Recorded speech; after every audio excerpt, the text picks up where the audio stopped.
यथार्थ लर्निंग के online platform पे आपका स्वागत है।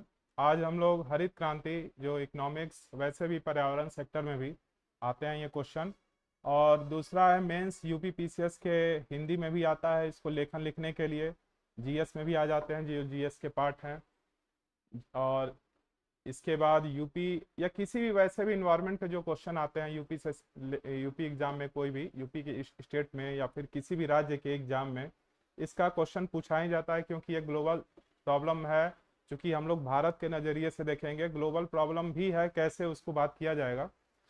लेकिन देखिए, हरित क्रांति है क्या, इसको क्या बोलेंगे? हरित मने हरा, हरे कृषि को विकास करने वाला, यानी कृषि में बदलाव लाने वाला। यानी आप इसको क्या सकते हैं, कृषि में तकनीकी विकास कर दीजिए तो और अच्छा है। कृषि में बदलाव, कृषि में बदलाव हुआ क्या था, एक चीज जान लीजिए। 1960-61 में प्रायोगिक तौर पे, मतलब प्रैक्टिकली तौर पे गहन अध्ययन किया गया, प्रायोगिक तौर पे 60-61 में कृषि जिला कार्यक्रम के तहत, कृषि जिला कार्यक्रम के तहत, क्या हर चीज लिखा जाए, कृषि जिला कार्यक्रम के तहत इसे अपनाया गया। और भारत में इसे कब से लागू किया गया? कृषि जिला कार्यक्रम लिख ही देते हैं, मान लीजिए लिखना भी चाहिए, बच्चे कुछ नोट्स भी बनाते हैं। कृषि जिला कार्यक्रम के तहत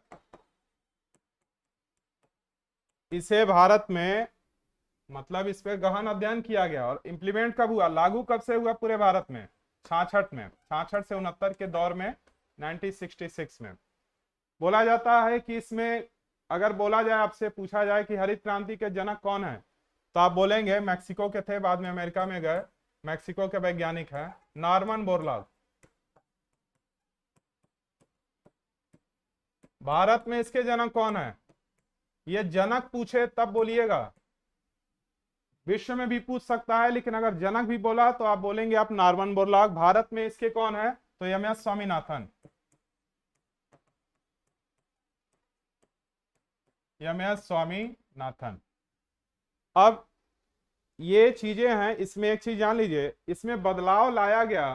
तो बदलाव लाने का मतलब क्या है, सेंस क्या है, अब इस पे थोड़ा सा समझा जाए। देखिए, आपके यहाँ पंचवर्षीय योजना कब लागू हुआ? 1951। योजना आयोग का गठन तो 15 मार्च 1950 में ही हो गया था। एनडीसी उसी समय राष्ट्रीय विकास परिषद 6 अगस्त 1952 को बना था। इन दोनों क्या है, गैर संवैधानिक निकाय हैं।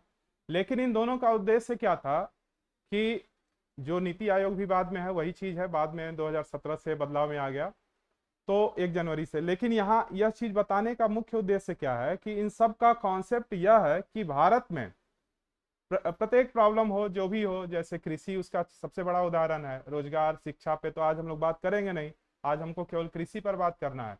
तो कृषि, पहली पंचवर्षीय योजना का कृषि की समस्या को दूर करना, पहली पंचवर्षीय योजना में इसको बेस बनाया गया था। दूसरी में भी था, लेकिन उद्योग भी उसके साथ थे। लेकिन आपको पता होगा कि 66 से पहले, जैसे पहली पंचवर्षीय योजना कब से कब तक चली थी? 51 से 56, फिर 56 से 61, फिर 61 से 66। लेकिन लेकिन यहीं पे ब्रेक करिए।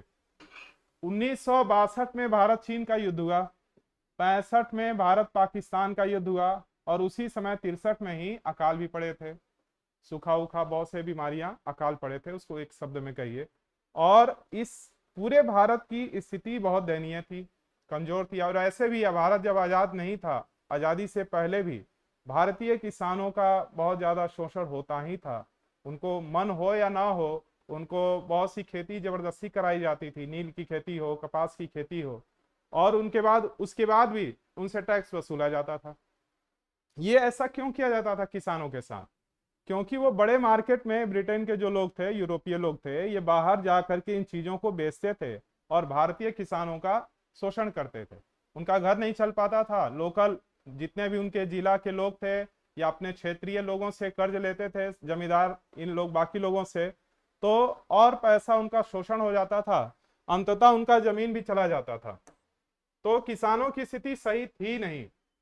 बाद में देश आजाद हुआ, नेहरू जी, गांधी जी, ये नेहरू जी जो है आपके प्रधानमंत्री बने, उसके बाद भी खेती के लिए हम लोगों को अमेरिका, जापान जैसे देशों से अनाज मांगने पड़ते थे, कर्ज लेने पड़ते थे। और अमेरिका ने तो ऐसा अनाज दिया जिससे हम लोग काफी दयनीय स्थिति में पहुंच गए, खाने लायक नहीं था। तो ये सारी समस्याएं थी पहले से ही। अब इस बीच अगर कोई ऐसा बात बता दे कि ऐसा है कि आप एक बात सुनिए, मतलब भारत से कह रहा है, एक योजना कह रहा है, किसी व्यक्ति को मत मानिए, मान लीजिए क्या कह रहा है कि आपका एक खेत है जहां 1 बोरा गेहूं होता था, मैं आपको ऐसा योजना बताता हूं जिससे आपके उसी खेत में लगभग 3 बोरा गेहूं हो सकता है। किसी को भी अच्छा लगेगा, इतने बड़े बाजार का उत्पादन जो है कंप्लीट हो जा रहा है, तो बहुत अच्छी बात है। तो उसी को इम्प्लीमेंट किया गया और 1966 में हरित क्रांति का आया। इसका सबसे ज्यादा भारत में परिणाम देखने को मिला है कहां पे, आप कह सकते हैं हरियाणा, पंजाब और पश्चिमी उत्तर प्रदेश, खासकर यहाँ पे। वैसे तो पूरे भारत में कहीं ना कहीं असर दिखाई दिया ही है, कहीं कम या ज्यादा, लेकिन खासकर यहाँ आपको रिस्पांस आउटपुट अच्छा मिला है। और कौन सी फसलों पे, मुख्य रूप से गेहूं और चावल, बाकी फसलों पे ना के बराबर गेहूं और चावल। अब रही बात कि हरित क्रांति क्या रियल में बहुत अच्छा विकल्प है? हरित क्रांति ये बहुत अच्छा विकल्प है। एक चीज और जान लीजिए, ये कौन सी बेस पर आधारित था? हाई यील्डिंग वैरायटी, मतलब उच्च उत्पादकता किस्म, यानी उत्पादन का बेहतर किस्म, ये पूछा जाता है। HYV का कभी कभी फुल फॉर्म भी पूछता है, और इसका बेस क्या है। और हरित क्रांति का पहले ही बोल दिया है कि कृषि में बदलाव। तो देखिए क्या बताना है, जैसे अगर कहा जाए कि इसके लाभ क्या है और हानि क्या है, कहेंगे हानि भी है क्या? हाँ, हानि भी है, लाभ भी है और हानि भी है, लॉस और नुकसान भी। फायदे लिखिए और नुकसान। देखिए पहला फायदा क्या है, हमारा उत्पादन बढ़ेगा, ज्यादा फसलें ज्यादा तैयार होंगी, गेहूं चावल जो भारत के लोग, इतनी बड़ी जनसंख्या है, आबादी है, सबके थाली में कम से कम खाना जाएगा। पहले उत्पादन कम है, उत्पादन कम होगा तो जाहिर सी बात है महंगाई बढ़ जाएगी, और लोगों के पास पहले से ही कर्जे में है, तो खाने बिना मरने की स्थिति बन जाएगी। तो फायदे क्या हैं? ज्यादा उत्पादन, यानी उत्पादन क्या होगा? मैक्सिमाइज होगा। दूसरे फायदे क्या हैं? बाजार बड़ा होगा, इनकम भी होंगे, बहुत से लोगों को साधन मिलेगा, ये सारी चीजें हैं। सबसे मेन इसका यही फायदा है कि आपके सभी के थाली में खाना जाएगा, और इससे आप ऑटोमेटिक एक तार दूसरे से कनेक्टेड हैं, उत्पादन बढ़ेगा तो उद्योग भी उस सेक्टर में लगाए जा सकते हैं, चीजें और धीरे धीरे बढ़ती चली जाएंगी। ये लोग कर क्या रहे थे कि सिंचाई की सुविधा दे रहे थे, उसके बाद उत्तम बीज जो फसलों को ज्यादा फायदा करे, कीटनाशक दवा ताकि उसमें जो कीड़े उड़े लग रहे हैं वो मर जाएं। यही सबसे खतरनाक नुकसान में भी आएगा, फास्फोरस, पोटास, इन सब चीजों का इस्तेमाल किया जाता था। ये रासायनिक क्रियाओं का, रासायनिक जितने भी हैं केमिकल, इसका इस्तेमाल होता है। अब नुकसान पे आ जाइए, यहीं से उठा लेते हैं कि फास्फोरस हुआ, पोटेशियम, पोटास हुआ, जितने भी हैं ये रासायनिक, सीधे बोल दीजिए कि जितनी रासायनिक केमिकल का प्रयोग इन लोगों ने किया, जिससे कि हमारी जमीन का जो स्तर है उत्पादकता का, उसका स्थायित्व तो बने रहना, वो लेयर इसका खराब हो गया। मतलब आप इसके नुकसान में देखिए, ये जो मिट्टी की उर्वर रासायनिक चीजें यहाँ रहती हैं, वो उसका स्रोत खत्म हो गया, उसमें शक्ति खत्म हो गई। अगर आप दवा हुआ ना डालें तो भूमि खराब हो जाएगा। उसके बाद इस दवाओं के इस्तेमाल से जो हमारे फल तैयार हो रहे हैं, वो तरह तरह की बीमारियां दे रहे हैं शरीर में। पहले की तुलना में अब लोग ज्यादा बीमार हो रहे हैं, और वो दिखने में फसल अच्छा है लेकिन वो उतना फायदेमंद है नहीं जो पहले था। दूसरा और इसके नुकसान क्या है? पर्यावरण, मिट्टी की उर्वरता खत्म, पर्यावरण दूषित, नए नए कीटनाशकों का प्रारंभ हो जाना, ये सारी चीजें हैं। आपको पता है कि जैविक खेती करने वाला एकमात्र राज्य है सिक्किम। क्या अगर आपसे पूछा जाए कि क्या हम लोग पुराने तरीकों से खेती करें, पुराने जो खाद डाले जाते थे यथार्थ लर्निंग के और ऑनलाइन उसे प्लेटफॉर्म पे पुराने आपका रूपों से स्वागत है। करें तो आज उत्पादन हम उतना लोग नहीं होगा, जो उत्पादन इससे उतना पहले नहीं रस होगा और पढ़ा गया इतने था पार्ट बड़े 1, बाजार को उसी आप का कर नहीं पार्ट 2 पाएंगे। है। ये वैसे ही है जैसे हम लोग कहते हैं कि पर्यावरण को शुद्ध करने के लिए वृक्ष लगाना चाहिए, नदियों को साफ रखना चाहिए और प्रदूषण नहीं फैलाना चाहिए, लेकिन कड़वा सच है कि क्या आप इसमें संभव है? आप कहेंगे कि सर संभव नहीं है।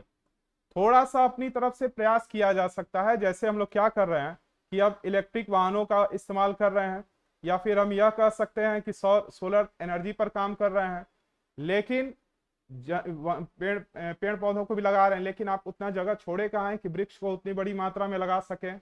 नदियों को हम लोगों ने पहले ही नाला बना रखा है, कोई भी बड़ी नदी देख लीजिए, इसीलिए प्राकृतिक आपदाएं भी ज्यादा देखने को मिलती हैं।